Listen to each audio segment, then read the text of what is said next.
Vamos nós, vamos em frente. Seja bem-vindo, muito bem-vindo ao nosso plano de leitura da Bíblia anual, lendo a Bíblia toda em um ano. Estamos juntos aqui nesse propósito. Seja muito bem-vindo você que está chegando ao canal. Esse espaço é nosso, é seu, tá? Para nós pensarmos sobre as coisas de Deus, orarmos juntos, lermos a Bíblia toda juntos, ok? Então você é muito bem-vindo, fique muito à vontade. Vai entrando, vai deixando o seu like, vai compartilhando. Quanto mais você compartilha, mais você abençoa vidas, tá bom? Manda para os grupos, sua lista, seus contatos. E vamos aos capítulos de hoje do nosso plano de leitura da Bíblia. Hoje continuamos Gênesis, livro de Gênesis, capítulos 41 e 42 e Mateus, capítulo 18. Vamos pelo 41, começando, vamos nós. A partir do verso 1, nós lemos a palavra de Deus que diz o seguinte: 2 anos inteiros se passaram e o faraó sonhou que estava em pé na margem do rio Nilo. Em sonho, viu 7 vacas gordas e saudáveis saírem do rio e começarem a pastar no meio dos juncos. Em seguida, viu outras 7 vacas saírem do Nilo. Eram feias e magras e pararam junto das vacas gordas à beira do rio. Então as vacas feias e magras comeram as 7 vacas gordas e saudáveis. Nessa parte do sonho, o faraó acordou. Depois voltou a dormir e teve outro sonho. Dessa vez viu 7 espigas de trigo, cheias e boas, que cresciam em um só talo. Em seguida apareceram mais 7 espigas, mas elas eram murchas e ressequidas pelo vento do leste. Então as espigas miúdas engoliram as 7 espigas cheias e bem formadas. O faraó acordou novamente e percebeu que era um sonho. Na manhã seguinte, perturbado com os sonhos, o faraó chamou todos os magos e os sábios do Egito.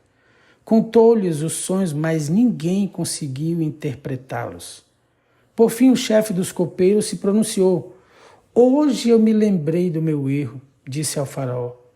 Algum tempo atrás, o Senhor se irou com o chefe dos padeiros e comigo, e mandou prender-nos no palácio do capitão da guarda. Certa noite, o chefe dos padeiros e eu tivemos, cada um sonho, e cada sonho tinha o seu significado. Estava conosco na prisão um rapaz hebreu, que era escravo do capitão da guarda. Contamos a ele os nossos sonhos, e ele explicou o que cada um significava. E tudo aconteceu exatamente como ele havia previsto. Fui restaurado ao meu cargo de chefe dos copeiros e o chefe dos padeiros foi enforcado em público. Na mesma hora o faraó mandou chamar José e ele foi trazido depressa da prisão. Depois de barbear-se e trocar de roupa, apresentou-se ao faraó. Disse o faraó a José: tive um sonho esta noite e ninguém aqui conseguiu me dizer o que ele significa. Soube, porém, que ao ouvir um sonho, você é capaz de interpretá-lo. José respondeu: essa capacidade não está em minhas mãos, mas Deus pode revelar o significado ao faraó e acalmá-lo. Então o faraó contou o sonho a José. Em meu sonho, eu estava em pé na margem do rio Nilo e vi 7 vacas gordas e saudáveis saírem do rio e começarem a pastar no meio dos juncos. Em seguida, vi saírem do rio 7 vacas feias e magras, que pareciam doentes. Nunca vi animais tão horríveis em toda a terra do Egito. Essas vacas feias e magras comeram as 7 vacas gordas. Contudo, não parecia que haviam acabado de comer as outras vacas, pois continuavam tão magras e feias quanto antes. Então acordei. Em meu sonho também vi 7 espigas de trigo, cheias e boas, que cresciam em um só talo. Em seguida apareceram outras 7 espigas, mas elas eram murchas, miúdas e ressequidas pelo vento leste. As espigas miúdas engoliram as 7 espigas saudáveis. Contei os sonhos aos magos, mas ninguém foi capaz de dizer o que significam. José respondeu: os 2 sonhos do faraó significam a mesma coisa. Deus está dizendo ao faraó de antemão o que ele vai fazer. As 7 vacas saudáveis e as 7 espigas de trigo cheias representam 7 anos de prosperidade. As 7 vacas feias e magras e as 7 espigas miúdas e ressequidas pelo vento do leste representam 7 anos de fome. Acontecerá exatamente como eu descrevi, pois Deus revelou ao faraó de antemão o que ele vai fazer. Os próximos 7 anos serão um período de grande prosperidade em toda a terra do Egito. Depois haverá 7 anos de fome tão grande que toda essa prosperidade será esquecida no Egito, pois a fome destruirá a terra. A escassez de alimentos será tão terrível que apagará até a lembrança dos anos de fartura. Quanto ao fato de terem sido 2 sonhos parecidos, significa que esses acontecimentos foram decretados por Deus e ele os fará ocorrer em breve. Portanto, o faraó deve encontrar um homem inteligente e sábio e encarregá-lo de administrar o Egito. O faraó também deve nomear supervisores sobre a terra para que recolham 1/5 de todas as colheitas durante os 7 anos de fartura. Encarregue-se de juntar todo o alimento produzido nos anos bons que virão e levá-lo para os armazéns do faraó. Mande-os estocar e guardar os cereais, para que haja mantimento nas cidades. Desse modo, quando os 7 anos de fome vierem sobre a terra do Egito, haverá comida suficiente. Assim a fome não destruirá a terra. O faraó e seus oficiais gostaram das sugestões de José. Por isso o faraó perguntou aos oficiais: será que encontraremos alguém como este homem? Sem dúvida há nele o Espírito de Deus. Então o faraó disse a José: uma vez que Deus lhe revelou o significado dos sonhos, é evidente que não há ninguém tão inteligente ou sábio quanto você. Ficará encarregado de minha corte, e de todo o meu povo obedecerá às suas ordens. Apenas eu, que ocupo o trono, terei uma posição superior à sua. O faraó acrescentou: eu coloco oficialmente no comando de toda a terra do Egito. Então o faraó tirou do dedo seu anel com o selo real e o pôs no dedo de José. Mandou vesti-lo com roupas de linho fino e pôs uma corrente de ouro em seu pescoço. Também o fez andar na carruagem reservada para quem era o segundo no poder. E por onde José passava, gritava-se a ordem: ajoelhem-se. Assim o faraó colocou José no comando de todo o Egito e lhe disse: eu sou o faraó, mas ninguém levantará a mão ou o pé em toda a terra do Egito sem a sua permissão. O faraó deu a José um nome egípcio, Zafenate-Paneia. Também lhe deu uma mulher que se chamava Asenate. Ela era filha de Potífera, sacerdote de On. Assim José recebeu autoridade sobre todo o Egito. Tinha 30 anos quando começou a servir na corte do faraó, o rei do Egito. Depois de sair da presença do faraó, José foi inspecionar toda a terra do Egito. Como previsto, durante 7 anos, a terra produziu fartas colheitas. Ao longo desse tempo, José juntou todas as colheitas do Egito e armazenou nas cidades os cereais produzidos nos campos ao redor. Armazenou uma quantidade imensa de cereais, como a areia do mar. Por fim, parou de manter registros, pois havia demais para medir.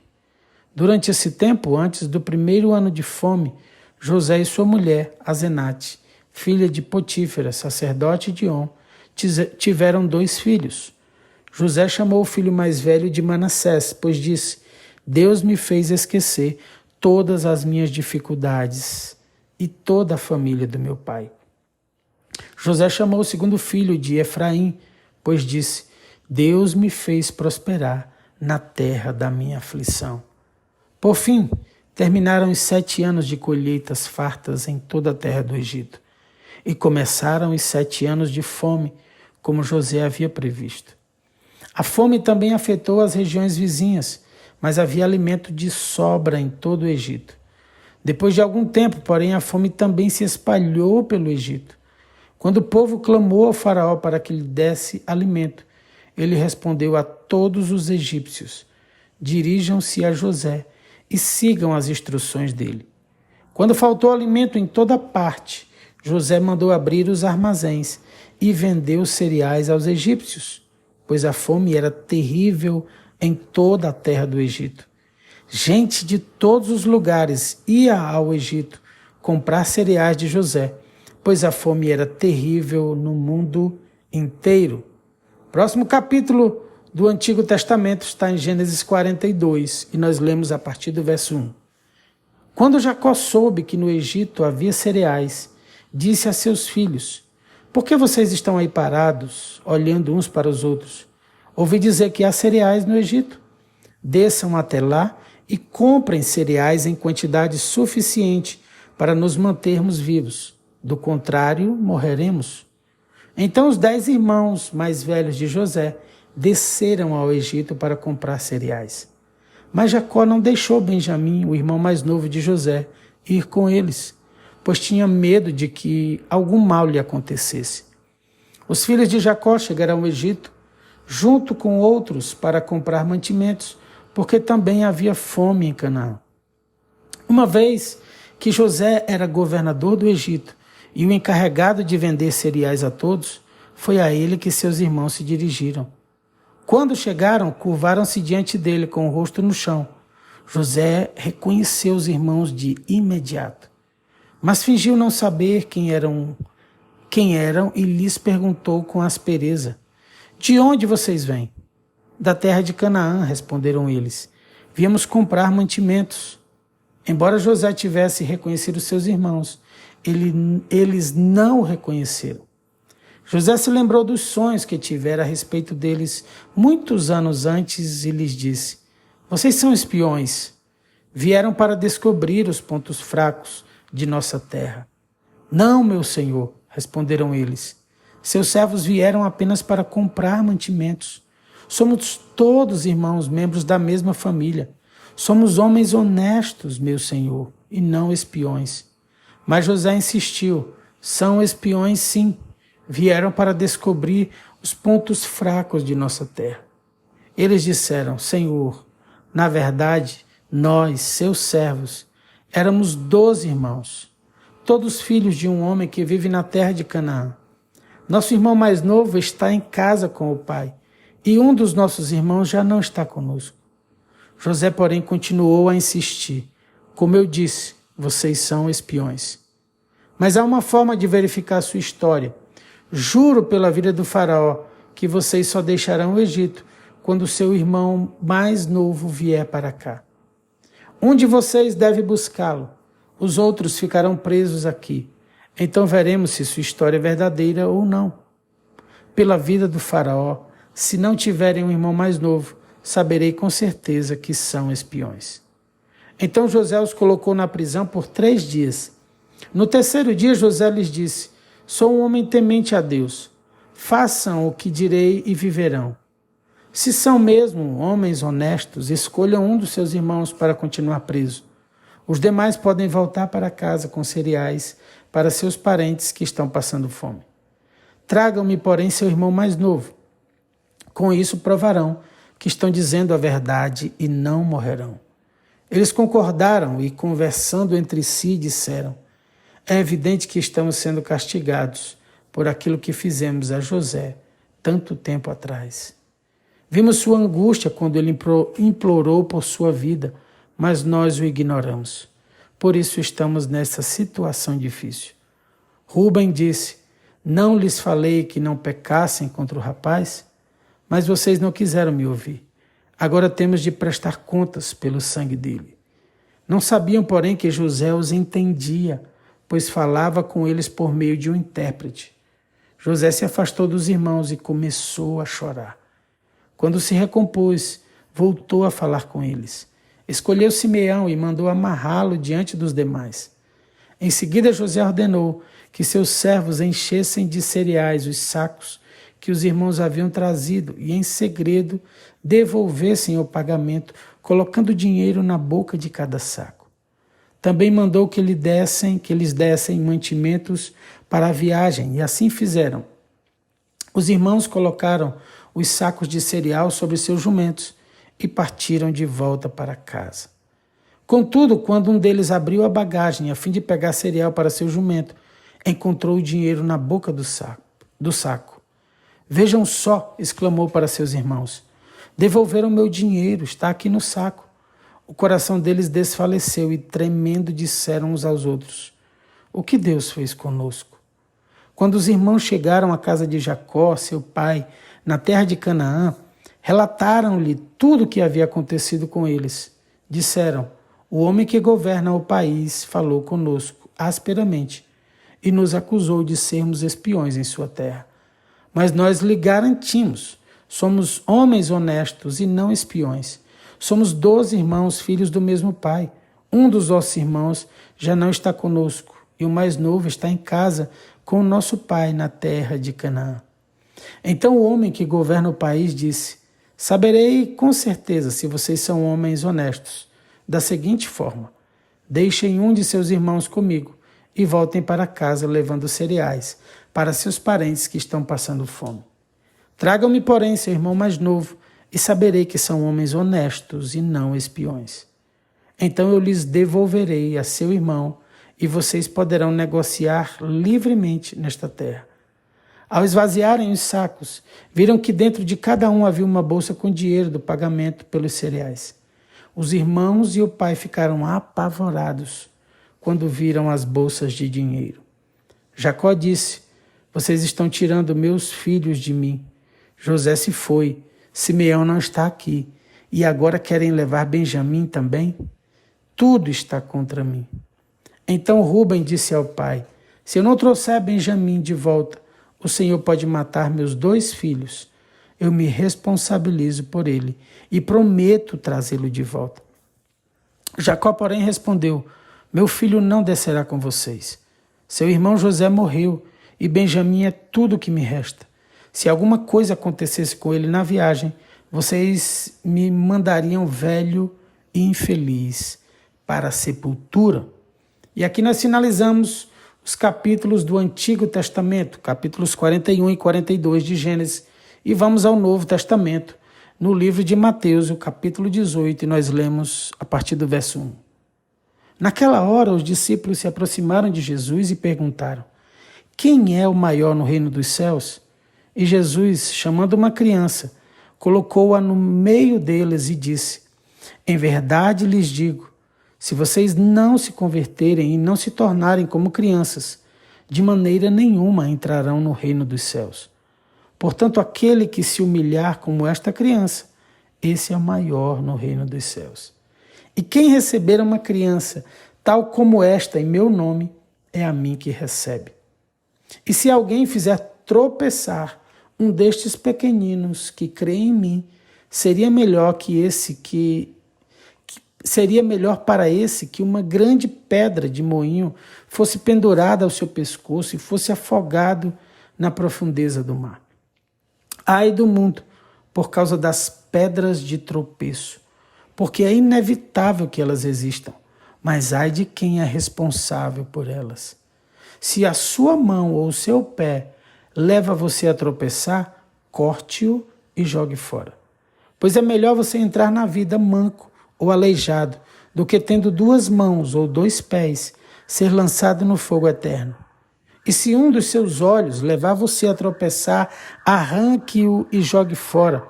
Pois é melhor você entrar na vida com um só dos seus olhos, do que tendo os 2, ser lançado no inferno de fogo. Fiquem atentos para não desprezarem nenhum destes pequeninos, porque eu afirmo a vocês que os anjos deles, lá nos céus, veem incessantemente a face de meu Pai celeste. Porque o Filho do Homem veio salvar o que estava perdido. O que vocês acham? Se um homem tiver 100 ovelhas e uma delas se desgarrar, não deixará ele nos montes as 99, indo procurar a que se desgarrou?